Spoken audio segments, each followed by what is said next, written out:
de agir. Com determinação você vai persistir. Vamos aos Trend Top 15 da semana. Número 1, Box. Popó vence o ator Duda Nagli em luta do evento Fight Music Show e já está de olho no seu próximo adversário, o fisiculturista, influenciador e deputado estadual Felipe Franco, que já teria aceitado o desafio contra o tetracampeão mundial. Número 2, Automobilismo, Fórmula 1. Max Verstappen vence o GP da Emília-Romana e quebra a sequência de Piastri, que vinha de 3 vitórias. O holandês assumiu a liderança da prova na segunda curva e levou o carro da RBR para cruzar a linha de chegada na frente das McLarens de Norris e Piastri, que completaram o pódio. O brasileiro Gabriel Bortoleto largou na 14ª posição, chegou a estar em 10º, mas acabou a prova em 18º. Na próxima semana, a temporada da Fórmula 1 seguirá para o glamouroso e tradicional GP de Mônaco.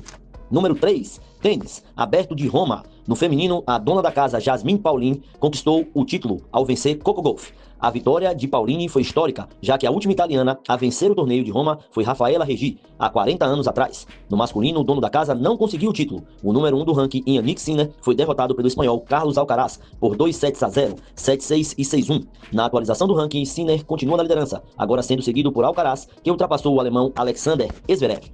Número 4, futebol, seleção brasileira. Carlo Ancelotti faz pré-lista de convocação da seleção para sua estreia no comando da equipe. Apesar do sigilo adotado pela CBF, informações dão conta de que a lista contém os nomes de 6 atletas do Flamengo, do goleiro Hugo Souza do Corinthians, do meia Oscar do São Paulo e de Neymar do Santos. A convocação dos 23 jogadores para os confrontos contra Equador e Paraguai irá acontecer no dia 26 de maio, quando o treinador italiano também será oficialmente apresentado como técnico do Brasil. Número 5, futebol, Brasileirão Série A, 9ª rodada, deu esquadrão de aço no Bavi. O Bahia venceu o Vitória na Fonte Nova por 2-1, mesmo tendo ficado com um jogador a menos logo no 4º minuto do jogo, por conta da expulsão de Jean Lucas. Com o resultado, o Bahia sobe na tabela, chega aos 15 pontos e fecha o G6. Já o Vitória, com 9 pontos, termina a rodada como primeira equipe fora do Z4. No topo da tabela, o Palmeiras segue firme, após vencer o Bragantino de virada por 2-1 em duelo pela liderança.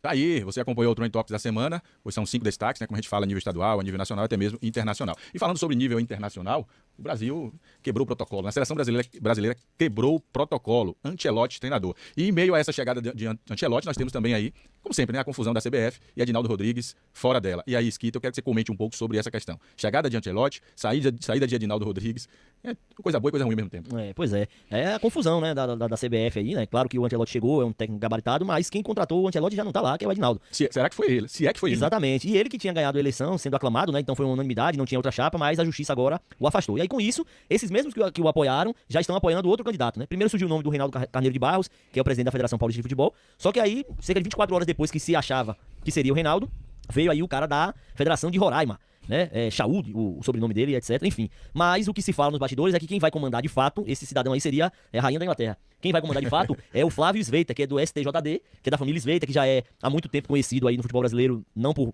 boas referências, enfim. Mas esse cidadão que provavelmente será aclamado também, que conseguiu a maioria do apoio e terá chapa única, ele, quando apareceu, né, quando o cara aparece, bota a cabeça pra fora e já começa a mídia, já começa a imprensa especializada, o pessoal que gosta de repercussão, já começa, vamos saber quem é esse cara aí, vamos pegar uma devassa. Hoje é muito difícil você se esconder. E aí, o histórico do cidadão e a referência dele não é coisa boa, Nada não. boa. Ele nega essas coisas, né? E aqui não é uma acusação, porém, a informação que se tem, que foi levantada, é que na atividade profissional que ele tinha, aconteceram duas situações. Uma, ele me parece que era perito, não sei se era forense ou se era criminal, enfim, que ele foi analisar um caso de um acidente que o membro acidentado era uma perna, mas ele analisou um braço. Ótimo. E foi administrador de um hospital, lá na região onde ele mora, e está se defendendo de acusações de desvio de dinheiro na monta de mais de R$1 milhão.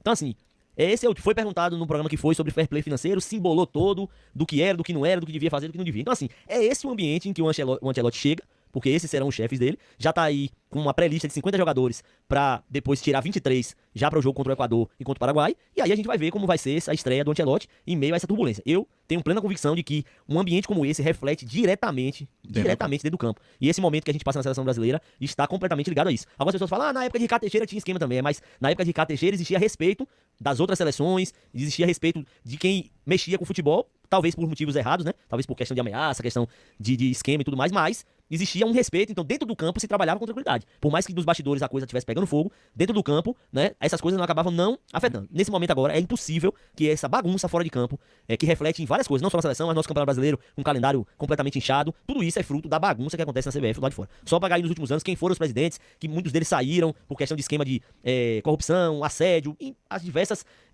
coisas que não deveriam fazer parte de nada, e muito menos do futebol. Então, esse é o contexto em que o Ancelotti vai chegar aí pra estrear contra enfrentar o Paraguai, no meio desse burburinho, desse turbilhão de coisas. Turbulência.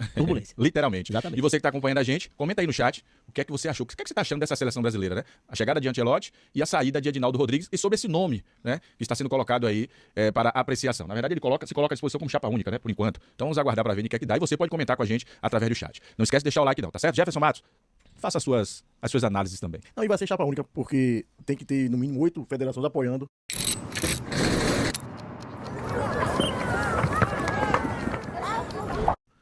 E a maioria, né? Segundo informações. 8 ele não vai ter. O candidato não vai ter 8 federações apoiando. Tanto que já me parece que já tirou. E vai aqui a crítica aos clubes, tá? A gente tá falando aqui sobre a questão de nomes, e todas essas. Mas assim, como é que as federações e os clubes em si apoiam nomes como esse? Na verdade, Todo mundo fica com muito medo de botar a cara e depois sofrer retaliação, né? A verdade é a seguinte. E rapidinho, só uma conta matematicamente também, se os 40 clubes eles apoiarem um, também não adianta. Não adianta. Porque tem peso, né? Na votação. O peso assim, das federações é maior. Qualquer peça de qualquer federação que assuma vai ser criticado. Não tem jeito. É só um jogo de xadrez aqui, tira um, bota outro, mas não muda nada. Não muda nada. Tanto faz de Roraima, da Federação Paulista, da Federação Baiana. Eu vou aproveitar e agora, perguntar o que a eu espero, Nildo, é que acordem e criem a 5ª divisão do futebol brasileiro.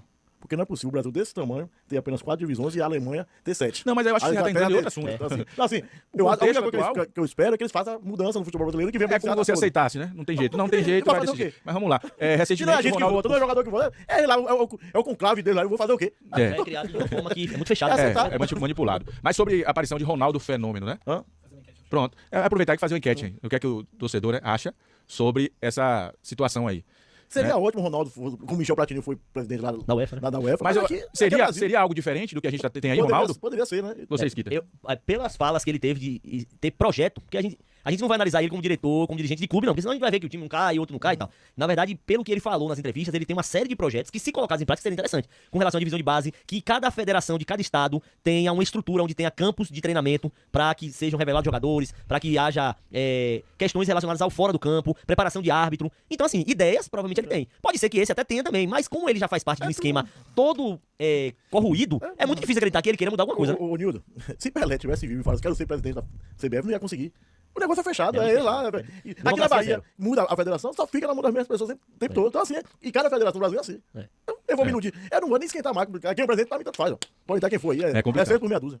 Você sabe que a Argentina passou por esses problemas antes de ser campeão. Assim, cadê o seu microfone, diretor? O diretor quer participar, precisa de um. A FIFA interviu na Federação Argentina de Futebol. Sim, exatamente. Você acha que já tá no momento de interferir na CBF? Cara, é muito Bota difícil, porque a CBF... No caso do futebol argentino, a FIFA fez intervenções no modelo... Ela que mandou, tomou conta. E será que não seria o momento para a FIFA fazer essa intervenção no futebol brasileiro? O momento é esse. Então, você pode participar. A gente vai colocar a FIFA também é outra, a nossa enquete aí para você interagir com a gente, tá? A FIFA também é outra. Não, agora, Jefferson, eu concordo com você, porque, de fato, a FIFA ela ficou muito tempo sob o comando de brasileiros, né? João Fernandes, depois passou para Ricardo Teixeira e tudo mais. Só que esse Infantino, talvez não pelas melhores intenções, mas ele me parece ser um cara mais jovial pra questão. É um cara mais, vamos pensar no business do futebol, como é que o futebol é visto. Tanto que ele criou esse Mundial de Clubes, justamente pensando que a Copa do Mundo de Seleções caiu muito o prestígio. Então, ele entendeu que quem faz hoje o futebol é mais os clubes do que as seleções. Então, ele quis criar uma competição justamente pra bater testa com a Champions League. Sim. Vamos ver como é que vai ser esse campeonato aí, né? Então, assim, é uma ideia inovadora. Sem dúvida.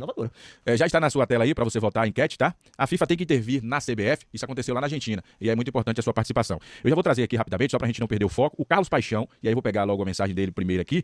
Olá, boa noite. Sou de Mata de São João, Bahia. Feliz com o triunfo do Esquadrão.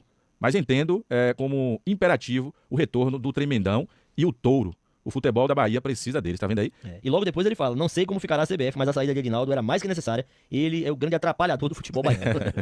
Valeu, Carlos Paixão, e a todos que estão acompanhando a gente aí, Mata de São João. Rapaz, em breve vou visitar aí, lá, litoral é maravilhoso. Maravilhoso. Obrigado mesmo. Ele fala aqui, o Ronaldo seria uma oportunidade de ter quem é do ramo. Assim, quem sabe, teria um modelo diferente. Tá aí, ó. Então a gente vê que tem pessoas com o mesmo pensamento nosso, né?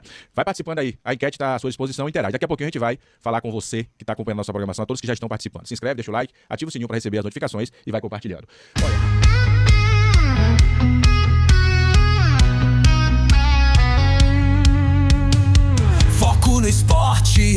hora de agir. Com determinação você vai persistir.